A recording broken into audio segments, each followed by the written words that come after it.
ওরা কারা? কি দোষ ছিল আমার? হারিয়েছি মা, বাবা, বড় ভাই। শেষ পর্যন্ত তাদের শোকে কাতর হয়ে রাস্তার মধ্যে মানসিক ভারসাম্যহীনতা হয়ে ঘোরাফেরা করছিলাম এক মুঠো ভাতের জন্য। আর শেষ পর্যন্ত সেই সামান্য ভাতটুকু শেষবারের মতো মুখে দেওয়ার সুযোগ করে দিয়ে আমার জীবন কেড়ে নিল ওরা কারা। বলছিলাম গণপিটুনি খেয়ে নিহত মাসুদ কামাল তোফাজ্জলের কথা। ওরা কি মানুষের মধ্যে আছে কিংবা ছিল তা বললেও ভুল হবে। কিভাবে নির্মমভাবে হত্যা করল প্রকাশ্য দিনের বেলায়, তা গোটা বিশ্বের তাক লাগিয়ে দিল নতুন করে বাংলাদেশকে।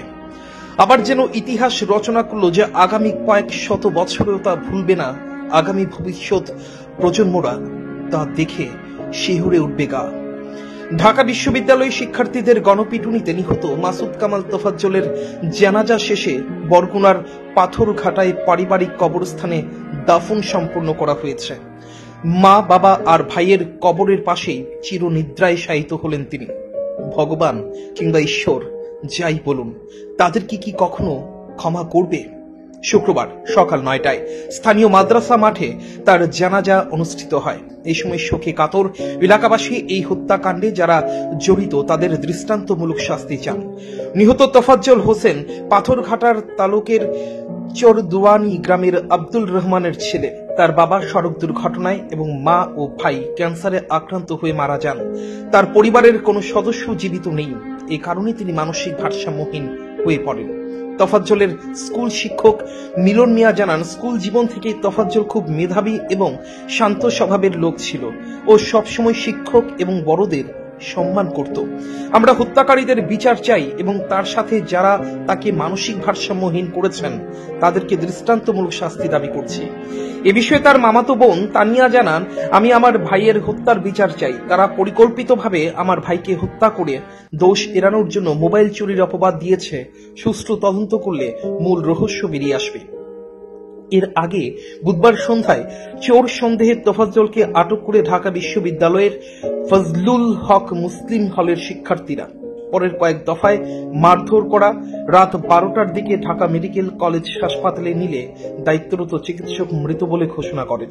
তাকে চুরির অপবাদ দিয়ে একান্ত শিক্ষার্থীরা প্রথমে তাকে মারধর করে। সে শুধু শেষবারের মতো একবার বলেছিল এক মুঠো ভাত দেওয়ার জন্য, কিন্তু নরপিশাচ শিক্ষার্থীরা শেষ পর্যন্ত তাকে ভাত খাইয়ে ভিডিও আপলোড করে তার সাথে অনেক খারাপ আচরণ করে, এমনকি তাকে বলে ভাত কেমন, রান্না ভালো হয়েছে কিনা। সে শেষবারের মতো বলেছিল খুব ভালো হয়েছে, কিন্তু সেই খাবার যে তার শেষ খাবার সে কখনো বুঝে উঠতে পারেনি। শেষ পর্যন্ত খাবার শেষ হওয়ার সঙ্গে সঙ্গে তাকে একটি কক্ষে নিয়ে নরপিশাচ শিক্ষার্থীরা তাকে শেষবারের মতো দুনিয়া থেকে বিদায় করে দেয়। এরাই আমাদের গর্ব, আমাদের দেশ বাংলাদেশ, আমাদের দেশ শিক্ষার্থীদের আগামী দিনের ভবিষ্যৎ।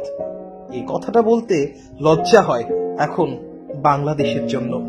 এদিকে তোফাজ্জল হত্যার ঘটনায় দাবির 6 শিক্ষার্থীকে গ্রেপ্তার করেছে শাহবাগ থানার পুলিশ। তারা হলেন ওয়াজিবুল আলম, মোহাম্মদ জালাল মিয়া, সুমন মিয়া, মোহাম্মদ মুত্তাকিন সাকিন, আল হোসেন সজ্জাদ ও আহসান উল্লাহ। বৃহস্পতিবার ঢাকা মহানগর পুলিশের মিডিয়া উইং থেকে জানানো হয়। তবে বাংলাদেশ নয়, গোটা বিশ্বে এই ভিডিও ভাইরাল হওয়ার পর সকলেই তাদের কঠোর শাস্তির দাবি রাখছে। Report news Tripura 24। ছাত্রছাত্রীদের সুবিধার্থে এবার দারুণ অফার নিয়ে হাজির। মাত্র 250 টাকায় কম্পিউটার শিখতে চান? তাহলে আজই চলে আসুন মধুপুর বাজার গ্লোবাল হাইটেক কম্পিউটার সেন্টারে, যেখানে ছাত্রছাত্রীদের অভিজ্ঞ শিক্ষক শিক্ষিকা দ্বারা অতি যত্ন সহকারে প্রশিক্ষণ দেওয়া হয়ে থাকে। কম্পিউটার শেখানোর পর ছাত্রছাত্রীদের কেন্দ্রীয় সরকারের আওতাধীন অতি উচ্চমানের সার্টিফিকেট তুলে দেওয়া হয়। পাশাপাশি ছাত্রছাত্রীদের ভর্তির ক্ষেত্রে ভর্তির ফি সম্পূর্ণ বিনামূল্যে। তাছাড়া ছাত্রছাত্রীদের সুবিধার্থে ওয়াইফাইয়ের সম্পূর্ণ সুবিধা দেওয়া হয়ে থাকে। তাই আর দেরি না করে আজই চলে আসুন মধুপুর বাজার নিউজ ত্রিপুরা 24 অফিসের পাশে গ্লোবাল হাইটেক কম্পিউটার সেন্টারে।